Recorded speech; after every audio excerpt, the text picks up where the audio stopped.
Yo, Sleepy Sheepy here. Today we're going to be looking at a level 137 Arcane build. So I'll have 56 Arcane and I'll also have 20 Strength and 22 Dexterity. I think those are pretty good options, but if you wanted to level up a little bit higher, I'd recommend putting some points into Endurance, hitting 24 Strength and 60 Arcane. That would be probably better for a level 150 build.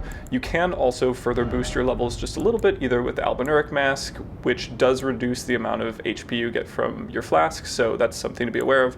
Also, the Mask of Confidence really has no drawbacks and gives you some additional Arcane. And then if you wanted to boost your Strength, the Omen Smirk Mask is going to be a good option, but I'm going to be opting for the Mushroom Crown most of the time. The Mushroom Crown is going to be helpful since the offhand nagakiba has the Poisonous Mist Ash of War on it. I find it's very easy to proc that, but if you're not going to be running anything with poison, I definitely recommend just switching over to the Mask of Confidence. However, we do have a couple of different options. I tried a number of different Ashes of War on the nagakibas, and I also switched around between a number of different weapons. I found the Godskin Peeler to be very strong. The Knight's Blood Greatsword is amazing because of the true combo potential and the blood loss buildup. You get 138 blood loss. And if you land a true combo, you're very likely going to get the bleed proc in, one of those 3 hits on the jumping attack. So great option there. And then we just have a number of really nice weapons to have on an occult build. If you want to go for 24 strength, that gives you the Mirai's Greatsword as well as the Moog Spears. So those are also fantastic options, but we didn't have the stat allocation for it in this build. Lastly, I wanted to talk about the different talismans we have the options to use. So if you're going to be going for a lot of Ash of War, I definitely recommend the Shard of Alexander. I really like the Green Turtle talisman just because I felt that the Power Stance Nagakibas, which was kind of my go-to, was very stamina intensive. And with only 30 endurance, you can really burn through that stamina pretty quick. So having it regenerate a little bit more quickly is pretty useful. Millicent's Prosthesis is also a great option. It gives you a little bit more dex, which boosts your AR, and you get the added successive attacks. So a great option there, as well as Rottenwing Sword Insignia does basically the same thing, but doesn't raise your dex. So if you wanted to go for a build that was going to be focused on successive attacks, which makes sense for a blood loss build where aggression is really key, then these two talismans would work great together. But I found that these two together were really pretty optimal for just the playstyle that I have. So briefly, I did want to just talk about Arcane builds in general and blood loss in general. So I find that while it is very strong and you can get crazy high damage, especially if you swap over to the Godskin Peeler, there's a really nice pseudo combo where you go for a running heavy into Bloody Slash. You can oftentimes one-shot people with that. I find the playstyle to be kind of bad for improving at the game and also kind of hit or miss. Perhaps I just haven't played enough Arcane builds to really be successful with them in the same way that some other people are, but I think this is part of the reason you don't find Arcane builds to be extremely popular when it comes to the meta of this game, and that's because it really kind of forces you into an aggressive playstyle where if you need to be kind of building people's blood loss meters up to really make your build effective, then you have to play very aggressively.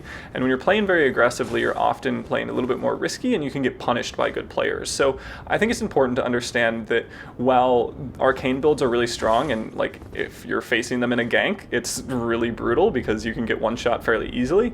If you're just playing one-on-one with good players, they will oftentimes be able to kind of punish you for a lot of the things you're trying to do. I mean, just having a blood bolus or something readily available kind of nullifies a big part of your playstyle and forces you to, be really aggressive the entire time and be trying to build that up, trying not to give them the opportunity to get rid of the blood loss. And also the fact that the blood loss can happen during a phantom hit means that you just start running a very low AR build with the hopes that you're going to bleed your opponent at a certain time. So that's pretty much everything I wanted to say about Arcane builds. I don't know if I'll be running them in the future, but if you like them or you don't like them, feel free to let me know. I'd be curious to hear your thoughts. Anyway, if you wouldn't mind considering subscribing, I'd definitely appreciate it, and let's go ahead and jump into the invasions. Alright, so jumping into our first invasion, things are going to be over pretty fast for two of these players just because they're not running so much robustness. So here we can see the Godskin Peeler just putting in work as we almost get an instant bleed just off 1 or 2 R1s with the two-handed moveset. And then here we see the extremely powerful pseudo combo that comes with the running heavy followed up by Bloody Slash. So I switch over to nagakibas because I feel like they are a little bit more balanced, but they're still extremely strong. I also am trying to improve a little bit when it comes to not really focusing on hyper armor as much, because hyper armor is in a very strong place right now, and I feel like it's easy to kind of crutch on it rather than improving with fundamentals. So I was trying to focus a little bit more on nagakibas, which don't have too many hyper armor based options to them. However, using the Poisonous Mist is going to be one hyper armor moment where you are really going to be able to take a nice trade in most cases and begin to deliver the AR buff that comes with the Mushroom Crown.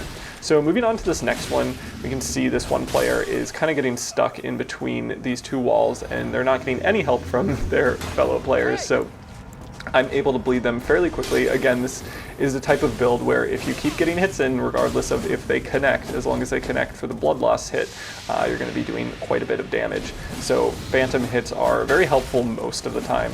Obviously, you can get unlucky and get the phantom hit when you're, actually going to bleed them, but a lot of the times you'll be able to attack in such quick succession that it's not really going to be too much of an issue. So we are able to just kind of pivot around this player that's using a backstab or a jumping attack and grab a backstab on them, and we do kill the host first, but we do have enough time to finish off the phantom as well and move on to the next invasion. So as you can kind of see, when the bleed build works, it works really well, it works really fast, and you're able to get kills just extremely quickly with some of these options, which is part of the reason it's so common in Elden Ring. But again, I kind of want to just stress some of the stuff that I said at the beginning, where when it does work, it works really well, but when it doesn't work, you're kind of left in a bad position. And you'll note that all these invasions involve players that are really aggressive, and I can kind of take advantage of some of that aggression, wait for an opportune moment to deliver some burst damage, and then, hopefully just bleed an opponent. Using the hyper armor that comes with Bloody Slash is really nice in the beginning of a 3v1, just because you're likely to get hit by other players while you're trying to go for that combo. And if Bloody Slash didn't have that level of hyper armor, then you'd oftentimes be knocked out of the finishing blow and just kind of eating a lot of damage yourself. So that was a very common strategy that I used throughout these invasions, was start with the Twin Blade, try to basically one-shot a player and turn it into a 2v1, and then potentially switch up the weapons over to something a little bit more balanced. So here we get the last hit.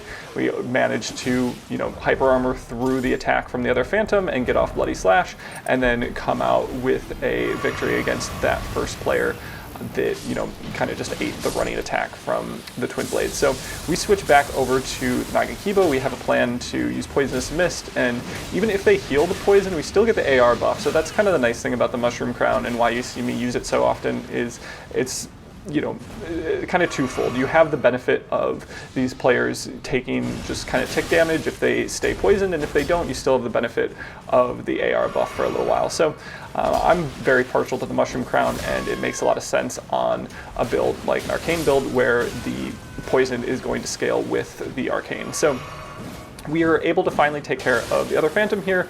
We toss a freezing pot just because the other player is, in their Moog Spear Ash of War, and it's really good to just take advantage of those little bits of, if they're stuck in a long animation, throw something at them, that type of mentality. So that's just kind of a nice 3v1 where we're able to use the utility of bleed to really, put ourselves in a nice position, turn it into a 2v1 quickly, and then finish off the invasion. So this next one starts off with a pretty nice backstab, and here we have a host that is super aggressive. They're going for just a ton of attacks regardless of where I am, and that made it actually very hard to approach because they stayed pretty close to their phantom. So when they were close to their phantom, they would just kind of be swinging away wildly and potentially going for Bloody Slash, which, as I mentioned, has quite a bit of hyper armor.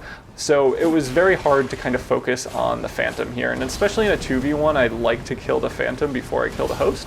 So it was just kind of a little bit of chaos happening around me, and then we also have the added chaos that comes with the Blasphemous Blade, kind of that massive AoE, and we will be getting some more AoE with some magma as this invasion continues. So it was a little bit tricky to kind of get my spot, and as we can see, as I'm struggling to land consecutive hits on the phantom, I can get them to low health, but I'm not able to get the bleed proc, and if I'm not able to get the bleed proc, I'm going to be in a difficult position to get the kill. So there's just a lot that relies on the damage from bleed, and when you're not successful at getting it quickly, it can really kind of put you in a bad spot. And I think that's what I get frustrated with Arcane builds, is you start getting pretty aggressive and you start taking damage that you might not normally take. And in a game like Elden Ring, where the damage output is so high, that can really result in a lot of losses. So this is something to be aware of, I think, and it's my experience. I don't know if people feel like this universally. I know some people just like love Arcane builds, but this is kind of how I felt when using it, and a lot of times it felt like, you know, the success that I had was due to the fault of the other players, and that's always going to be true to some extent in invasions rather than duels, but you know, I think it's worth mentioning. So here we can see all the AoE that we have from this Phantom, and at this point I was extremely happy to just land a running light attack. I did enjoy using the scythe, but I switched over to a parry shield in my offhand just because the player that was spamming so much, I felt like I needed to get a parry on them or something just to discourage them from going for that absolutely wild amount of like neutral L1s. So we are not able to quite kill them with the parry, but we do get a number of just light attacks, and here we get the bleed proc. Now that's a one-on-one, it's not as difficult, and here we have an amazing moment where the host managed to kill themselves by trying to go for Bloody Slash with low HP. So always fun, always important to remember that Bloody Slash does take away some of your HP. It is not entirely free, and we'll move on to the next invasion here. This is really just a 2v1 in kind of a small area. The poison proc seems imminent just because I know that I'll be able to land some hits on these players, and the poison cloud in a small space is always just kind of a nice zoning tool.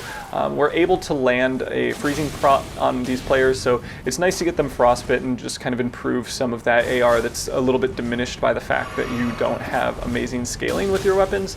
And we're able to get in a number of crouching attacks and then finish them with just a neutral L1, and that allows us to get the bleed proc. So one thing to note about the nagakiba, especially if you're power stancing them, is that the crouching attack is extremely strong and does well with wave dashing. You can do some crouch canceling out of the last animation of it, and we are able to get a backstab on that player with the coated swords before we finally catch up with the host, who is not helpful at all. We do get a parry and just soft swap over to him, use a record, and grab the kill on the Kevin. So nice moment there, kind of a fun invasion, and one that I was happy to win. It was really just kind of a 2v1 followed up by a 1v1, but I think there was some useful stuff going on. So here we do miss our shots with the great bow, but it's always good to at least go for them, try and get some chip damage as long as you don't die or take damage in kind of the swapping process. And here I'm kind of amazed that I never got any of the poison buildup to proc my Mushroom Crown. Like, they're in a very poison heavy area, but they're doing a good job of avoiding it. You'll also note the number of different Ashes of War I have on the nagakiba. I think Sword Dance was probably my favorite. I did try Blood Tax for sure, and I also tried Unsheath, which is just kind of a classic, and there's definitely a high skill ceiling and a potential for vortexing players if you're using a Unsheath. And then here we get hit by a couple spells, and it does so much damage. So we'll see where their stats are allocated a little bit later, but at least in those first couple hits, we know they're at least heavily investing into intelligence, and we begin the process of going after them. So they haven't maxed out Vigor, that's for sure. They don't have 0, but the damage of the spells, especially for the uncharged version of those, is quite high, quite scary, and we just kind of take our time and finally just go for a neutral light attack to finish off that player. So moving on, we can go to the duel portion of the showcase, and we start off with a player that's cosplaying a vulgar militia. So I wouldn't be surprised if this player had recently seen Ice Estus's new video that is cosplaying this character. We can see them go for the parry with the Cestus, so I imagine they're a fan. They do go for Spinning Slash, which I don't know if that is actually canon for the vulgar militias, but either way, we're able to come out with a victory against that player, and you can see just the absolute work that gets put in by the Knight's Bloody Greatsword.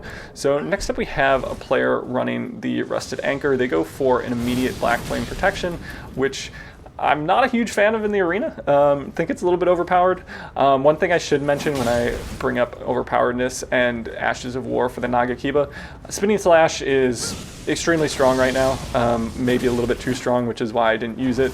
The potential to stun is ridiculous, and especially with blood loss buildup, it is just like, it's wild. So if you're looking for something very overpowered, that's going to be a great option for you, but for me at least, I've been kind of avoiding it while it's in the state that it is in, and on a weapon that is so long and causes innately to just feels a little silly. So we're going to be, you know, using the nice honest blood tax, unsheath, and sword dance to just kind of make that a little bit more fair. So eventually we do kill the player with the rusted anchor, despite the fact that they have black flame protection. And next up we have a player who I've played a number of times. They're probably better at me than this game, but sometimes, you know, things just work out, and I just, you know, read everything correctly. They got an unlucky pivot and they got hit a couple times, and then just a random backstab. So I kind of felt bad, but I was also extremely happy about this. That win was probably sandwiched in between 2 losses against that player. It's worth mentioning that, but that was a very fun duel that I enjoyed a lot, and can just kind of show the vortexing potential of the nagakiba, especially if you get your poise breaks right. So this next player is going to be running the Loretta's sickle, which is pretty cool. I don't see that in duels too often. We are able to get a running heavy on them as a roll catch, and then able to proc poison, and then we do manage to also break them out of Loretta's slash while they're in the air due to the blood loss proc, which is awesome. And then they don't have enough time to heal the poison, so we can just see that being a useful tool in the arena. This next duel is going to be an interesting one. So when you have a player that kind of has a play style and then you find a good way to counter it, they can get very frustrated. So here I start going for Bloodhound Step, just seeing if I can grab a sneaky little backstab. I'm throwing out some neutral light attacks just because I'm trying to bait them and see what they're going to do. But then I take the more fun approach, I think, which is going to be to pull out a great bow. So I don't know if you know this about great bows, but if you shoot the arrow behind the shield, then you're able to deliver the damage. You just have to make sure you aim behind the shield, so you're going to want to free aim that. So here we get the first shot off, it connects, they go flying, then they start getting aggressive, so we're able to just shoot the ground in front of us. And then here, again, we wait for them to roll, shoot the ground in front of us. And at this point, I think they got a little frustrated. They did not enjoy the great bow, and they go for a predictable disconnect. So a fun moment there in the arena. I love to see it. And to end the showcase, we are gonna replay this moment where I got ravioli step backstabbed after this player had already died. So fascinating moment. Anyway, that's all I've got to say about this Arcane build. I hope you enjoyed the showcase, and I hope you have a good day.